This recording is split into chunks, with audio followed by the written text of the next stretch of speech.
Right now is Canadian Prime Minister Justin Trudeau. Thank you so much for being here. I'm glad to be here, Jay. Really appreciate it.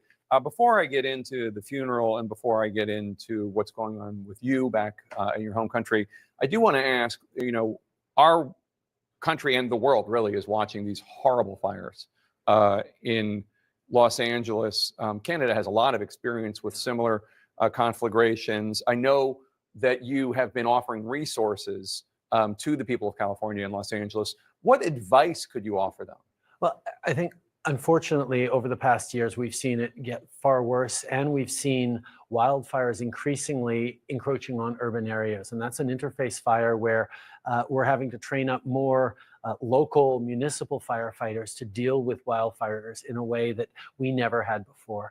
I've been back and forth texting with Governor Newsom. We've offered a tremendous amount of equipment that they're already accepting. There's expertise. There's things that we're having to do to deal with together as we, of course, respond to these fires, but also know that climate change means they're going to get steadily worse, and we have to keep stepping up on fighting climate change too. But a lot of people out there might say, what does climate change have to do with this? Explain. Well, when the summers get drier, when weather gets hotter, when weather patterns shift, communities that were built in a place that never saw fires are suddenly seeing fires much more frequently. There's a shift in everything that means even what we see now is going to just get worse and worse and worse over the coming decades if we're not serious about reducing our emissions and looking for ways to protect our future generations. So you are here in Washington, D.C., even though you just stepped down as your party's leader and you will soon leave as prime minister.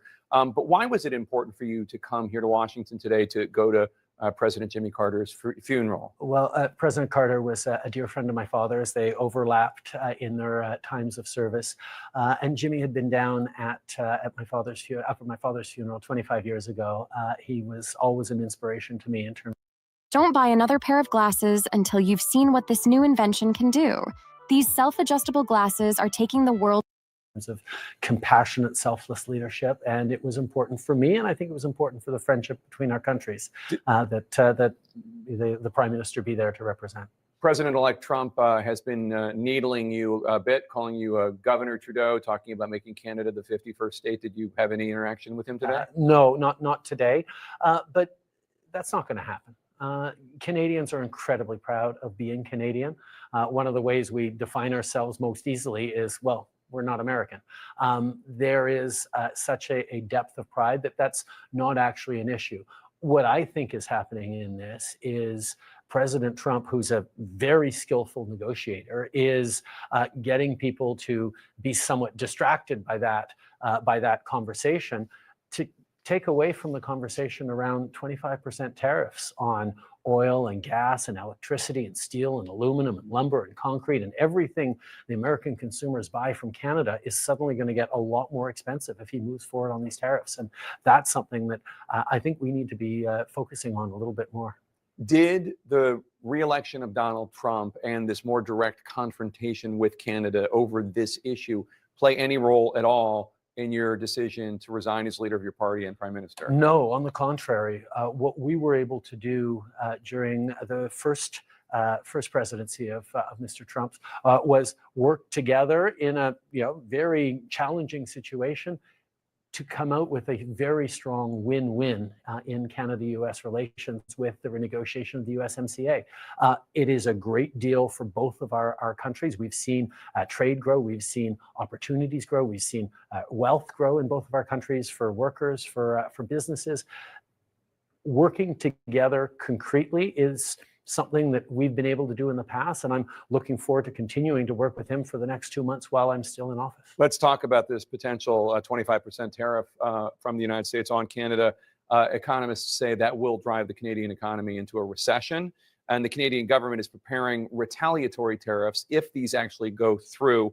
Which do you think would be potentially the most effective against the United States? I don't want them, by the way, just as an American, I don't want these tariffs, but minerals, energy? We don't want them either. We do not want to see tariffs on our side. We do not want to see tariffs on your side.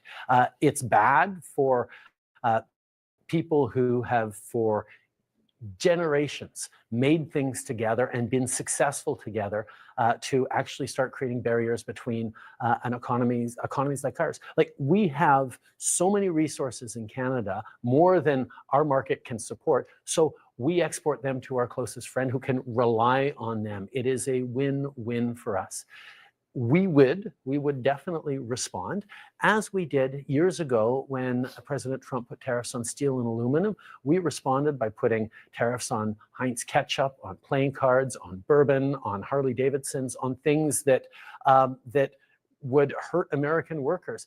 But we don't want to do that because it drives up prices for Canadians and it harms our closest trading partner. Is there nothing that Donald Trump is saying about trade status and relations right now where you think that he has a point? There's nothing you think that is unfair? I mean, the conversation around tariffs started around border concerns. And what I spoke with him about in Mar-a-Lago was the fact that less than 1% of migrants into the United States, less than 1% of fentanyl into the United States comes from Canada. But there are absolutely more things we can do. And you pledged $1 billion to enhance border security. And we're strengthening. That's a clear win for President Trump that got us to do even more to reduce even further the minimal amounts coming in. On trade, there's more that we can do, but we should be focused on making sure that we're replacing Chinese lithium or Chinese germanium or Russian titanium into American productions by relying on your closest and friendliest trading partner in Canada. We can be a strong supplier of things that the US needs to compete around the world because we can do it together. That's the argument that I'm making. So the struggle that you were having domestically, your disapproval rating had to do with, as I understand it, discontent with your government because of high inflation and the economy, and also because of immigration policies. Those are also issues that the left-wing party in this country has faced a lot of disapproval of and just lost an election over. It seems like voters in both of these, liberal democracies are sending a message to left-wing parties, liberal parties. We don't like how you're doing the economy when it comes to inflation. We don't like how you're doing immigration. There are a lot of feelings involved. I mean, if you look at the actual numbers, inflation in Canada was lower, came down quicker. Our economy bounced back faster after the pandemic than anyone else's, including the United States. We're projected to grow faster than the United States and all other G7 countries next year. Our economy is doing very well. But when someone's paying $8 for a head of lettuce, it doesn't matter that you're doing better than they are in Spain or somewhere else.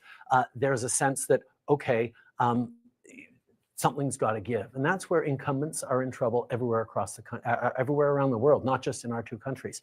The issue, though, is that in a time of crisis, responsible politics is around focusing on things that actually make a real difference in people's lives. We delivered $10 a day childcare.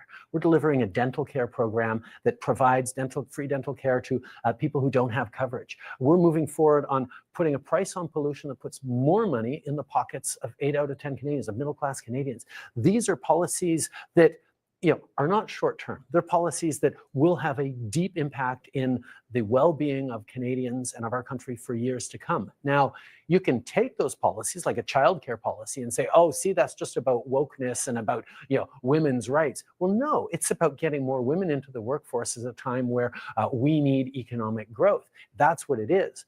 But when you get I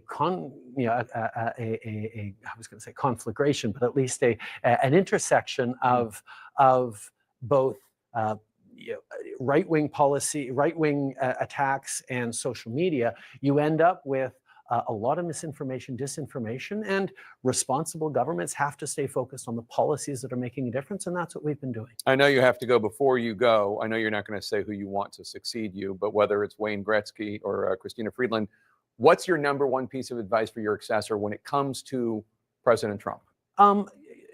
Understand that the win-win is what we need. Making sure that everyone understands that we do better when we work together, that yes, The American president has a capacity to hurt the Canadian economy. There's no question about that. But anything an American president does to hurt the Canadian economy will also hurt American consumers, American workers, and American growth. We do better when we work together to take on the world, whether it's China or Russia or anywhere else. When we work together, we can't be stopped. And that's the focus that we need to have. And that's certainly what I've continued to work on with President Trump. Prime Minister Trudeau, thank you so much, and au revoir. Pleasure to be here. Merci.